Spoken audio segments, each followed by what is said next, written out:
This is what the Chernobyl disaster site looks like now. Reactor control room, before. The Chernobyl nuclear power plant had 4 nuclear reactors when the accident occurred. 2 more reactors were under construction at the time, and 1 was even scheduled for completion by the end of 1986. Reactor control room, after.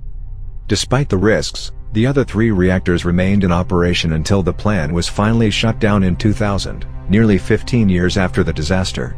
Chernobyl's engineers worked 5-hour shifts and spent half of each month outside the exclusion zone to keep the radiation exposure low, according to Esquire. Hotel Policia, before. Hotel Policia in Pripyat once hosted the frequent and esteemed guests who visited the plant during the 1970s and 1980s. Hotel Policia, after. After the accident, however, it housed people overseeing the liquidation or cleanup of the city, Grossman says. Grossman himself stays in a hotel in the city of Chernobyl during his trips to the exclusion zone. When he visits the site, he carries a dosimeter to track his radiation exposure, as well as a Geiger counter to measure the radiation coming from other objects. Pripyat bus station, before. The bus station pictured here is located just a few hundred meters from the Pripyat city limits, Grossman says. Although officials initially told residents that the effects of the disaster were minimal, that turned out to be one of the biggest lies in history. Pripyat bus station, after. It took at least 24 hours before the Soviet government began evacuating the nearby communities after the explosion. Because many residents did not have cars, more than 300,000 people were transported away from the contaminated area on buses instead. Natatorium Lazerny, before. Located in the 3rd district of Pripyat, Natatorium Lazerny was the largest of the city's 2 swimming pools. Natatorium Lazerny, after. The pool actually remained open for swimmers during the city's cleanup in 1986, Grossman says.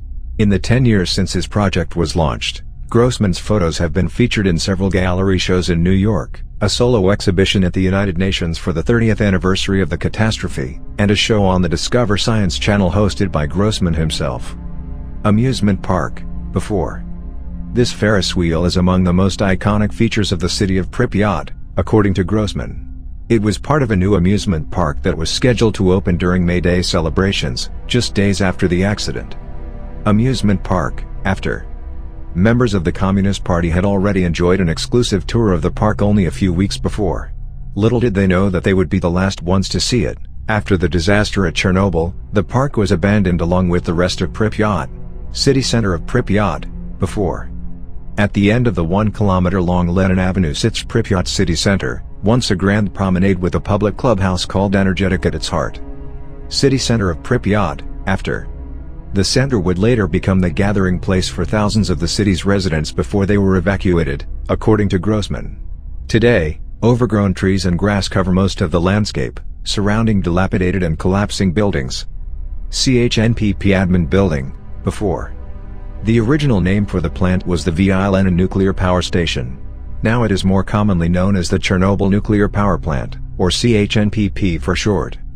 CHNPP admin building, after. The plant's administrative building, located east of the nuclear reactors, was used as an emergency bunker and command center for workers as they struggled to contain the fallout from the explosion, Grossman says. Turbine hall, before. The 600-meter-long turbine hall runs along the front of the Chernobyl nuclear power plant and houses the generators that once fed electricity to the cooling pumps for the plant's nuclear reactors. Each generator is a whopping 128 feet long and weighs over 2 million pounds, according to Grossman. Turbine hall, after. While it used to boast some of the most state-of-the-art technology for the time, Turbine Hall has been left to decay over the decades.